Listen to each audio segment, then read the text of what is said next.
That is right. Week 14 waivers are here, and my God, there's so much changing right now. Starting with, of course, the Christian McCaffrey injury, likely done for the season with PCL injury, and it sucks to see because this guy, the 101 in all fantasy drafts this year, and we know what his ceiling is. 2 injuries completely cooked him for the season, and Jordan Mason's back in our lives. Like, Mason averaged 18.6 PPR points per game weeks 1 to 4. The efficiency definitely waned off a little bit after that, and it seemed like he perhaps wasn't able to carry the full load as the Niners started struggling. But he had 13 touches last night in the snow game in Buffalo, 78 yards total, and it seems clear that the Niners want to lean into Jordan Mason first and foremost. Now, perhaps we're going to see other players mixing in a little bit. Perhaps we don't see the pass-catching ceiling from Jordan Mason, because that's one thing the Niners didn't really want to do. But you can absolutely look at Jordan Mason as somebody who is worth spending a huge amount of your waiver budget on at this point. Mason might not be a league winner in himself, but he's absolutely somebody who can go out there and give you a solid high floor on a decent offense and potentially help your roster to win a league. Now, Isaac Guerendo, if you're not able to get to Jordan Mason, who is 46% rostered, Isaac Guerendo just 2% rostered. The Niners, they need a pass-catching element from their running backs. Like we talked about, Jordan Mason isn't really that. And then you look at the next few games. Chicago, the Rams, Miami, all have weak run defenses. And those are the kind of games where we could see Guerendo mixing in as well as Jordan Mason. Not to mention that there's the potential that as the Niners season goes down the toilet, Isaac Guerendo, being a rookie, might be more likely to get more touches as the season goes on. We'll get to more players in just a second. We are going rapid fire today. But hit that subscribe button. We got loads of Dynasty, Redraft, Best Ball, even Underdog Battle Royale content here on the channel. Let's get you those championships. Ameer Abdullah, 20% rostered. Now, I know some people like Sincere McCormick, who looked good the other night, but I think Sincere McCormick's more likely to lose work when Zamir White or Alexander Mattison are both healthy again. Whereas Ameer Abdullah seems to be getting the high-value touching. You know, he's getting that receiving work. He's seeing that work near the goal line. He's seeing the work in the 2-minute drill. And I'm not saying I'm necessarily ready to start him, but I think that he's somebody who you can roster at this point if you've got space on your bench. Kimani Vidal, 16% rostered, only 4 carries for 20 yards against the Falcons, but the Falcons give up the 6th fewest fantasy points to the running back position. That was never an easy matchup for fantasy points. Yes, they're not the best defense overall, the Falcons, but they just have a way of taking fantasy points away from the running back position. Now, Gus Edwards went 6 for 32. Really looks like he's struggling to take hold of that job with J.K. Dobbins on injured reserve. And I'd be okay taking Kimani Vidal simply because in week 15 he plays the Bucks, who have given up loads of fantasy points to running back position all year. And then in week 17 plays New England Patriots, whose run defense ranks 31st. Blake Corum, 14% rostered. He had 8 for 42 against the Saints in week 13. That was his most touches since week 2.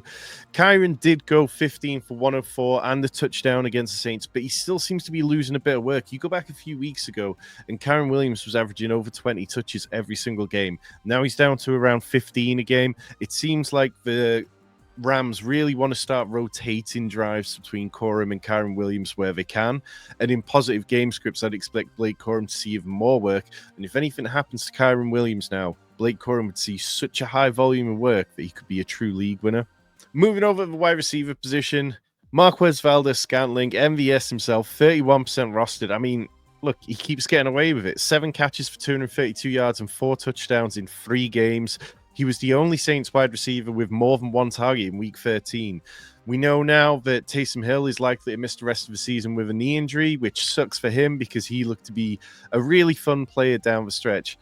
But we've got to work with what we've got, and that is Marques Valdes-Scantling, who plays the Commanders and then the Raiders in weeks 15 and 17.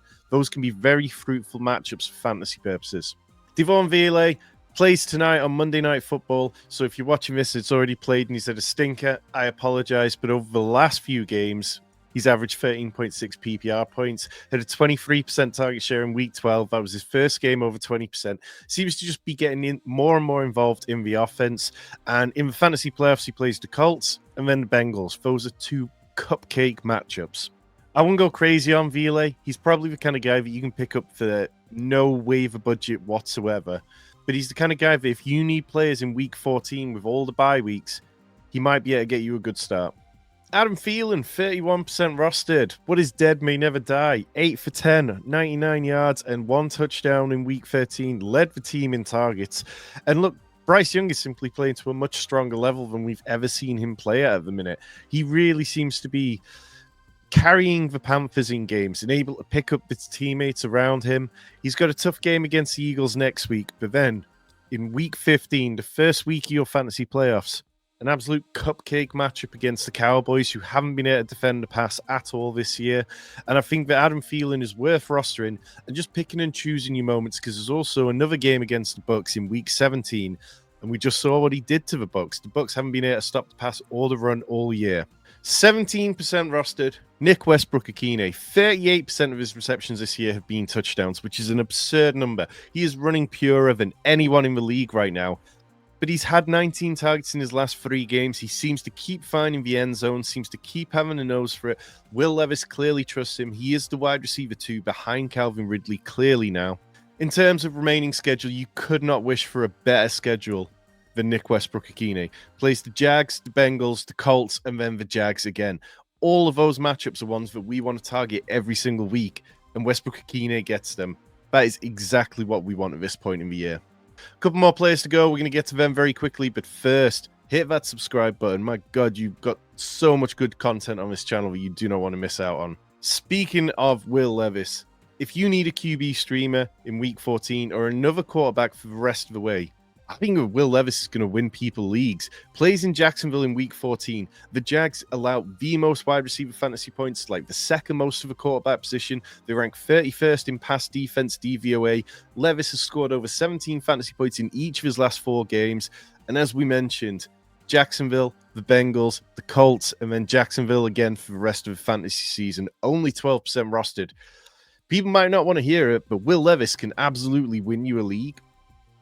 Those are your week 14 waivers. Absolute rapid fire this week, but we will be back on Thursday for the starts and sits preview show. We will, of course, have Richard's Dynasty buys and sells. Tyler will be back for Underdog Battle Royale strategy. Loads going on this channel. Appreciate you hanging out. Hit the subscribe button and leave me a comment. We answer 100% of your fantasy questions here on the Fantasy Sanctuary.